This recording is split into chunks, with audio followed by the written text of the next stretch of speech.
예, 방금 소개받은 주승중 목사입니다. 저는 장신대에서 16년 동안 가르치다가 3년 전에 교회 현장으로 나가서 지금 주한장로교회를 섬기고 있습니다.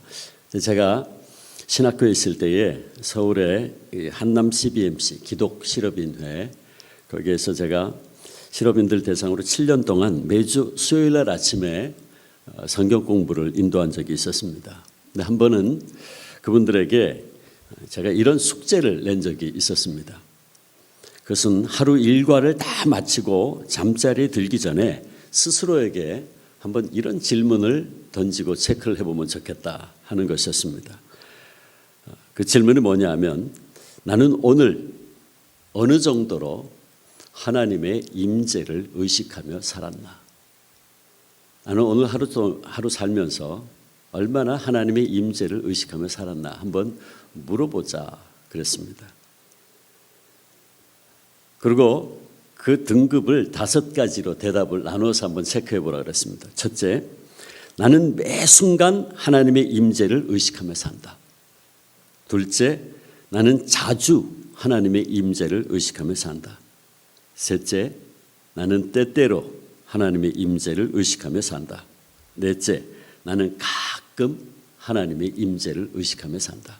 다섯째, 나는 전혀 하나님의 임재를 의식하며 살지 않는다. 이 질문에 스스로를 체크를 해서 한번 다음 주에 모여서 이야기를 해보자 그랬습니다. 제가 그런 질문을 던진 것은 결국 우리의 신앙은 이 질문으로 귀결되기 때문입니다. 그리고 그때 저를 포함해서 모두가 다 한 주일 동안 그 숙제를 한번 점검을 하면서 뼈저리게 느낀 것이 있었는데, 그건 뭐냐면 우리 모두가 다 너무나 하나님을 의식하지 않고 살고 있다 하는 것이었습니다. 연세의료원 교직원 여러분은 어떻습니까? 우리는 지금 이 순간 이 질문을 각자에게 해볼 때에 어떤 대답을 하실 것 같습니까? 한 수도 원장이 모든 제자들에게 새 한 마리씩을 나눠주면서 이렇게 말했습니다. 아무도 없는 곳에서 각각 손에 든 그 새를 죽여가지고 가져와라. 얼마 후에 제자들은 스승의 말대로 죽은 새들을 가지고 돌아왔습니다. 그런데 수도 원장이 가장 아끼는 애 제자가 새를 죽이지 못하고 산채로 가지고 왔어요.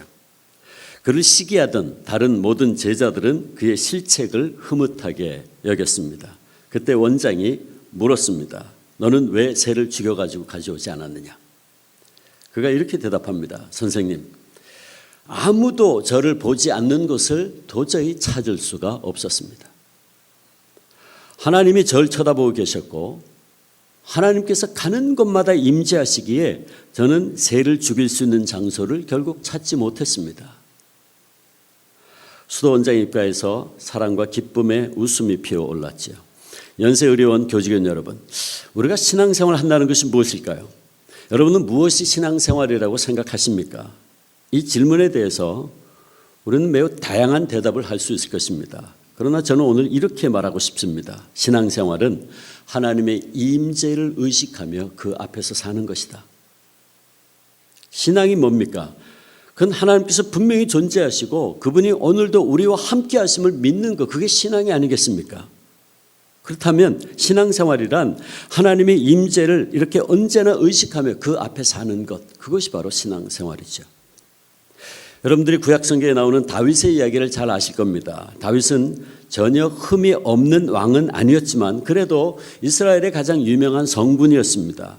그런데 그 다윗이 자신의 손으로 하나님의 성전을 짓고 싶어 했는데 하나님께서 그 일을 허락하지 않으셨죠. 그것은 그의 손에 너무나도 많은 피가 묻어 있었기 때문이었습니다. 그는 많은 전쟁을 했고 어쩔 수 없이 그 손에 피를 묻힐 수밖에 없었죠. 그래서 하나님께서는 그에게 성전 짓는 것을 허락지 않으셨어요.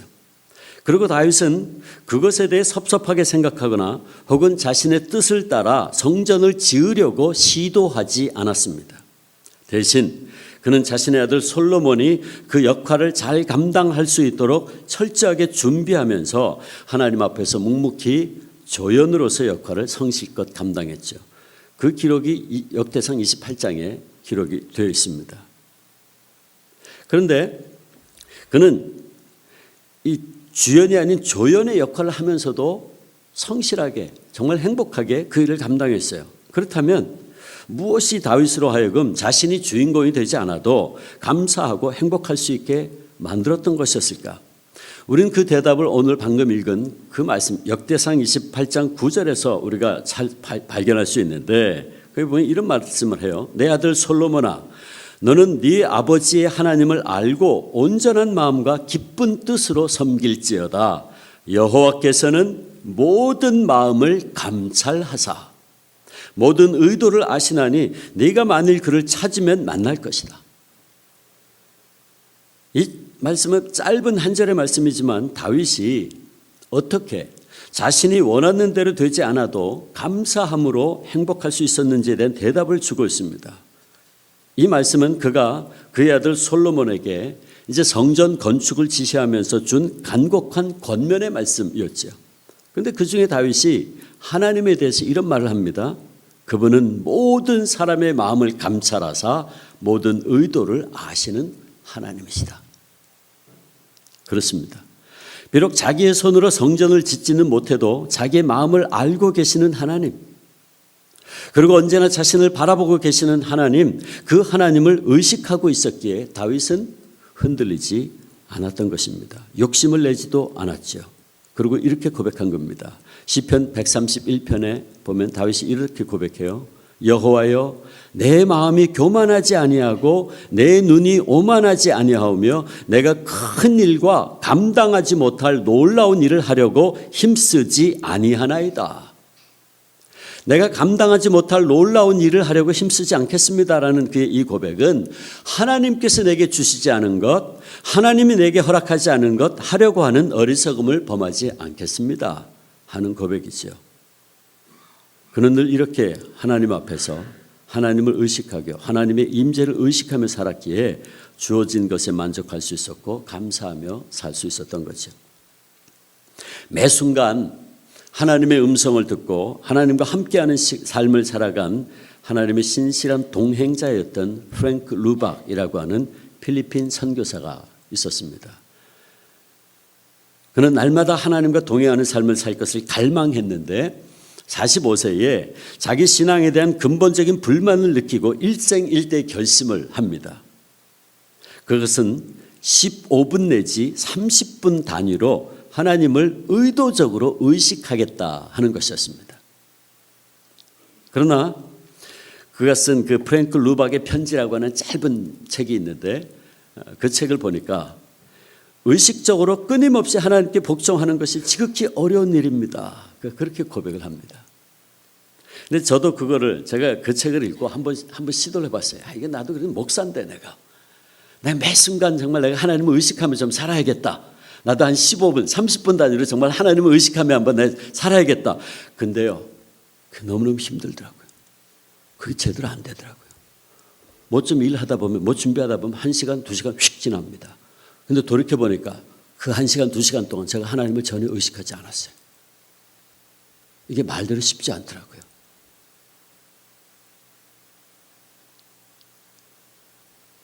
그러니까 루박 선교사도 이렇게 고백을 했더라고요. 책에 보니까 내가 생각하기에 지금까지 하루에 3분의 2 정도는 하나님에 대한 생각이 내 머릿속에서 떠나 있는 것 같습니다.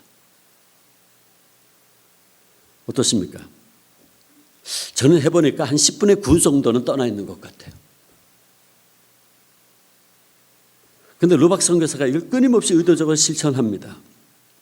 지금 이 타작의 자판을 두드리는 손가락을 하나님께서 붙드시기를 원하고 내가 걷는 발걸음을 축복하시기를 원하며 말하는 내 입과 음식을 먹는 내 턱을 지도하시기를 의지적으로 원합니다.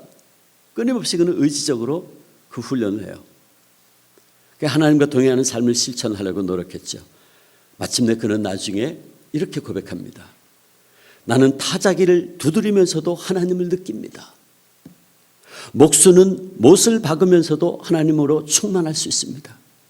나는 이 우주의 어디에 누워서도 내 아버지의 영으로 충만할 수 있습니다. 하나님을 향한 황홀한 전율이 나에게 넘치고 있습니다. 사실 이런 경제가 한다는 게 참 쉽지 않습니다. 또 매일의 삶에서 하나님의 임재를 연습했던 17세기 수도사 로렌스라는 사람이 있었습니다. 그는 수도 원장도 아니었습니다. 유명한 설교가도 아니었습니다. 그가 평생 한 일은 수도원에서 부엌에서 밥 짓고 설거지하는 일이었습니다. 그런데 그가 하나님의 임재 연습이라는 자그마한 책을 썼는데 그 책도 한국말로 번역됐습니다. 그가 이렇게 말합니다. 저는 부엌의 온갖 번잡함과 달그락거리는 소음 한가운데서도 심지어 몇 사람이 동시에 여러 가지 다른 일을 시킬 때에도 제단 앞에 무릎을 꿇고 있는 것처럼 조용하고 평온하게 하나님을 소유합니다. 제게는 프라이팬으로 계란을 뒤집는 일이나 성전에서 하나님께 기도하는 일이나 별반 다르지 않습니다. 저는 일을 마치면 언제나 부엌 바닥에 엎드려 하나님을 경배하지요. 그때는 세상의 어떤 제왕도 부럽지 않습니다. 제게는 성전에서 기도하는 일이나 수도원 부엌에서 지푸라기 한 가닥 줍는 일이나 하나님을 사랑하는 일에서 매일반입니다. 프랭크 루박 선교사나 로렌스 수도사나 이들은 하나같이 어디서 무엇을 하든지 하나님의 임재를 느꼈고 하나님의 눈을 의식하며 살았습니다. 그러게 그들은 그 누구도 흔들 수 없는 평안과 기쁨을 소유할 수 있었고 그 기쁨으로 자신들에게 주어진 삶의 상황이 어떠하든지 주어진 사명을 감당할 수 있었죠. 제가 아까 말씀을 시작할 때 소개했던 한남 기독실업인회 회원들이 그때 하나같이 이렇게 고백했습니다. 제가 이렇게 하나님을 의식하지 않고 사는지 미처 몰랐습니다. 사업하는 분들 얘기예요. 그렇게 하나님을 의식하지 않으며 사는지 미처 몰랐다. 저는 이름만 그리스도인이었지 실제로는 영적인 이방인처럼 살았습니다. 사실 이 고백은 우리 모두의 고백이었고 탄식이었습니다.